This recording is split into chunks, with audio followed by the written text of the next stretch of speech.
online classes. Today we are going to study our fifth chapter, Penugolu, a village on the hills.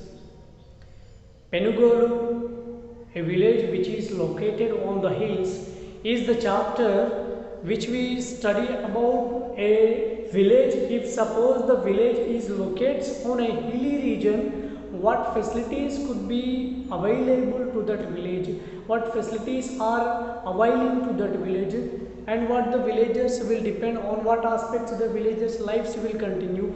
These all aspects we will study in the chapter Penugolu, a village on the hills. As we studied in the previous chapter, in the previous two chapters we studied about village life in the Krishna Delta and on the Telangana Plateau region. In this chapter we will study village life in a very different region, the hills. Hill station on height. If suppose one village is located on height, what happens to that village? Does that village gets the water facility? In that village we can find the good agriculture, crops, is everything things we will find like compared to the Penamakuru and Dokuru village in the Penugolu. No, that facilities we cannot compare as well as Penugolu and Dokuru. Here Penugolu is the village which has the good facilities only, good infrastructure, but Penugolu which is located on a hill station which has a lot of amount of the disputes here. Can you describe a hill? What do you find there? What kind of things do people do there in the hilly region? What do you find there? What kind of productions you can see there in the hilly regions that we have to observe in the today's chapter? Like we studied in the previous chapter also Eastern Ghats and Western Ghats. What is it? Suppose if I give you outline map of India to locate the Eastern Ghats and Western Ghats, where do you locate Eastern Ghats and Western Ghats in the map of India? Observe here in India now, here you have to locate Eastern, Western Ghats, and here you locate Western Ghats. This was the coastal region area. This was the coastal region area is known as Western Ghats and Eastern Ghats. So because when you locate the Eastern Ghats and Western Ghats, these are the regions which are located on the hilly areas only we can expect it. So let us we see Eastern Ghats. Telangana Plateau is a part of the Deccan Plateau that is marked by the Eastern Ghats on one corner. Eastern Ghats are located on the eastern border of the Jayashankar district. Eastern Ghats are located on the border of the Jayashankar district. Eastern Ghats are also one of the village where the villages are located on the hilly regions. The hill ranges in the Telangana are part of the Western Ghats. Identify the above region in the district map of Telangana. These hills further the spread to states like the Chhattisgarh, Andhra Pradesh and Odisha. These are the regions, hilly regions. The hilly villages mostly we can find in the Western Ghats, which means this side in India map, this side we can find the very hilly regions, and we are discussing about the Eastern Ghats here. Most people live in the hills, belongs to the different tribal communities. These are the Savarakunda Dura, Gadaba, Gond, Mannedura, Mukadura and Koya. These indigenous people have their own unique culture, unique cultural heritages. Many of these communities continue to depend on the collection of the forest produce and hunting for their livelihoods. Their knowledge about the region, the forest and its produce is really vast and deep. However, these communities face many disruptions today that are threatening their way of life. We would discuss some of these issues in this chapter. About Penugolu village, see here the tribal communities who used to live in the hilly regions, hilly areas. Example is given about the Penugolu village. They depend only on the forestry only. Their crop, their earnings will start. So their earnings will come here by the forestry only, like the tamarind and the honey. They will take these things from the forest and they will sell in the village just for the livelihoods, or to continuously feed their lives only. They will do these activities, otherwise they are not desired to live any dignified life. And what communities are located in the Penugolu village, let us we see here.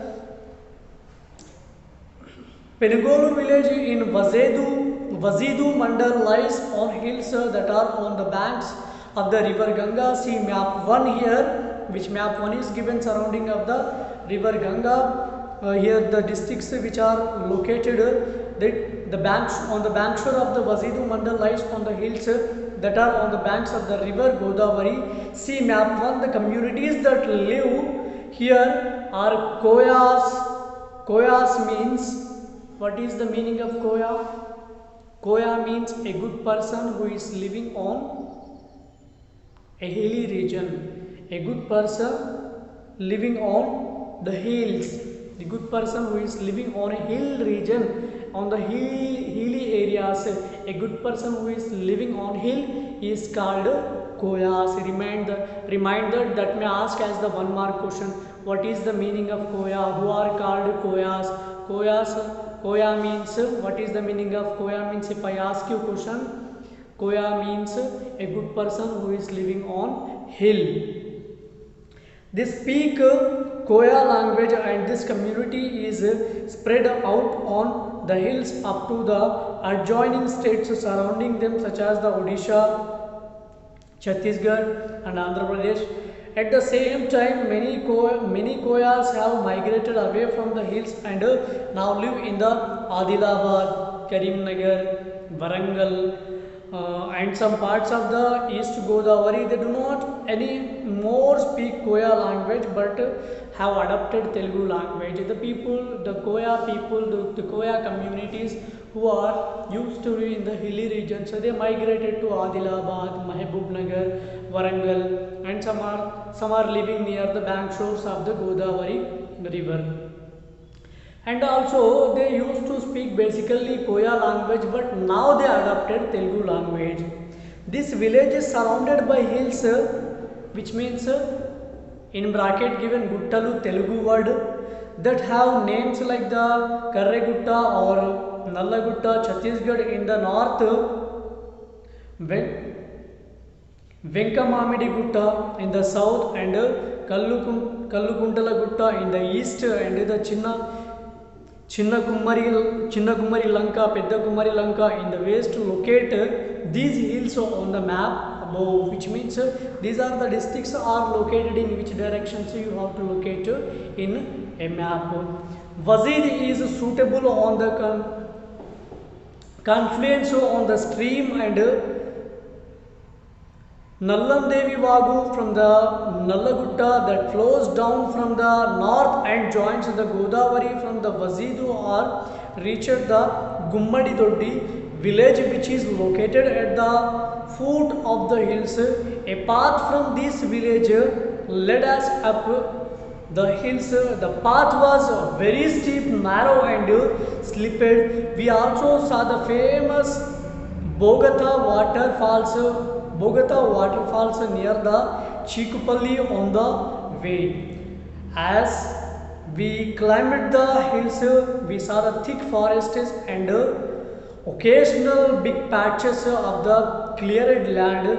These clearances are the fields that lie scattered across the hills. These fields with the red soil were on the slopes and not very fertile. These were plenty of the stones and pebbles. It is located 20 kilometers away from the mandal's headquarter of the Vazedu. So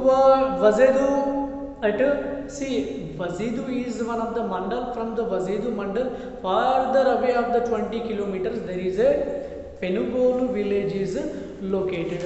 So this Penugolu village has a lot of disputes with the Koyari, the different Koya Gond communities who used to live, and that people at present are shifted to Adilabad, Mahbub Nagar, Warangal, and some people are living near the bank shores of the Godavari river. So these people and the rivers, the different types of the hilly regions, different types of the mountain names which we studied up to now, these all the names were given at the time of when the Koyas are used to live in these regions. Now at present we can find that names only, which names are given by the people, and Koyas are the people who used to get the land, to cultivate the land one place to another place, that is known as the Jhum farming and Podu.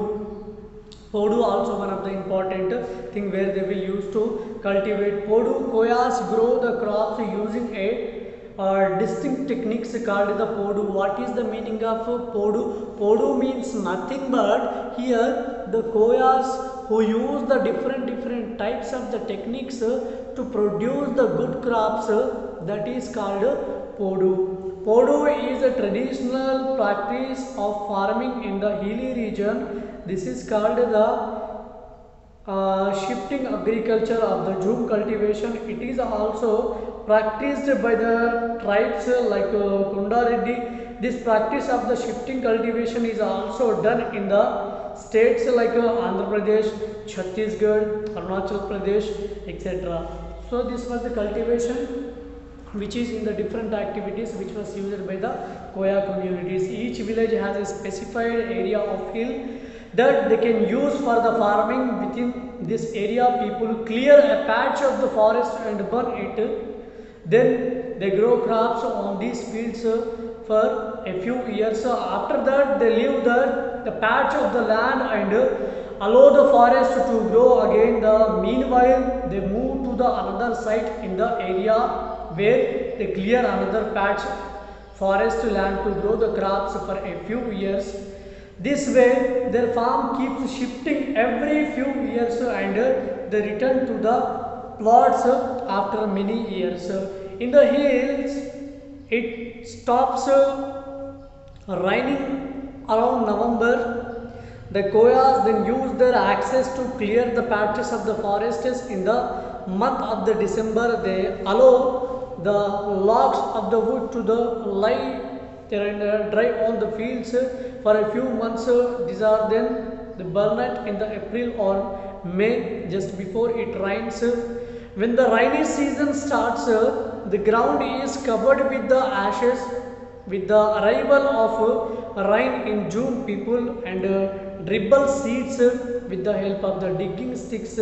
This way they sow seeds of many crops together by broadcast method, spreading the seeds on the ground. They do not use the plucked power hoe, nor they use any fertilizers. See, just organic, inorganic in farming section. So just the natural farming they are producing here. Just where they are producing one crop, after that crop they are changing that land, and in another land they are producing, and they will burn out this crop, and after that when it will clear, after a few years they will come back from that area to this area and they will cultivate this crop. So in this manner they are producing the different types of the crops. That was the situation which is given here. And one of the reason for not using the plot on the hills and slopes is that this would loosen soil too much. This would be lead to easy run of the topsoil drugging the rains, and this would make the fields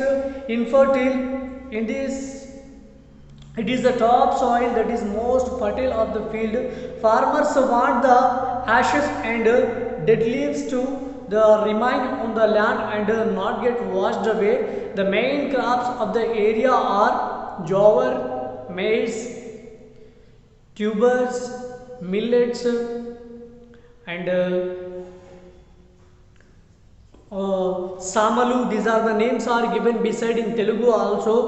Kurralu and sode and adusulu, sisamam, which means nuvulu, and pulses like red gram, green gram, vegetables like the brinjal, chilies, gongura, etc. They grow mixed crops without any irrigation. The total produce normally provides them with the enough food for about 6 months, which means within the 6 months these all the crops they will produce in one. When the rains will come, at that time they will start its producing. And reminding, we read earlier that the farming is done on the particular plot of land for a few years, in the another one for the next few years. In olden days, on an average, each family cleared 2 to 2.5 acres of forest land. The average yield of the jowar per acre of Podu field is 250 kilograms, which means in 1 acre the koyas are produced 2.5 quintals of the jowar they produced in the inorganic farming. So each family harvested about 600 kilograms of the jowar, apart from the 150 to 250 kilograms of the small millets. Earlier larger forest areas were available in the hills, but now the area available for the Podu has decreased to about 1.5 acres. This has led to reduced availability of food grains for each family. At the same time, people are forced to come back to the same plot of land earlier than before because the forest area has decreased. The rotation cycle has also become smaller, so the soil is not able to recover its fertile as earlier, which means these are the areas which we can find. These are the areas which we can find into the different activities where we can find the land. Once cultivated land is, the koyas were not used for 5-6 years. After 5-6 years only they used to come and they will which they were burned the previous crop they used. And also the majority part of the crops which are produced by the koyas in the hilly regions, like example Vazedu Mandal, the village is Penugolu. Here the complete crops are different activities in different activities in Podu, which means in the using of the agriculture process, the technical activities they were cultivated, and their major crop is here jowar. So this was the situation. We will see in the next session of the online class the title vegetable garden in the backyard, vegetable garden in the backyard, and the remaining summing up chapter of this, the Penugolu, a village on hill, we will complete in the next session of the online class. And you do complete writing up 1 mark questions belonging to this chapter, and also write improve your learning, and also draw the maps which are asked in between of this lesson, and complete your fair note with the improve your learning questions also. First you have to write keywords. Writing of keywords, don't forget. After writing keywords, 1 mark questions, then after improve your learning, later on you have to write, you have to draw the map pointing and point out what things are asked in the map pointing. Thank you.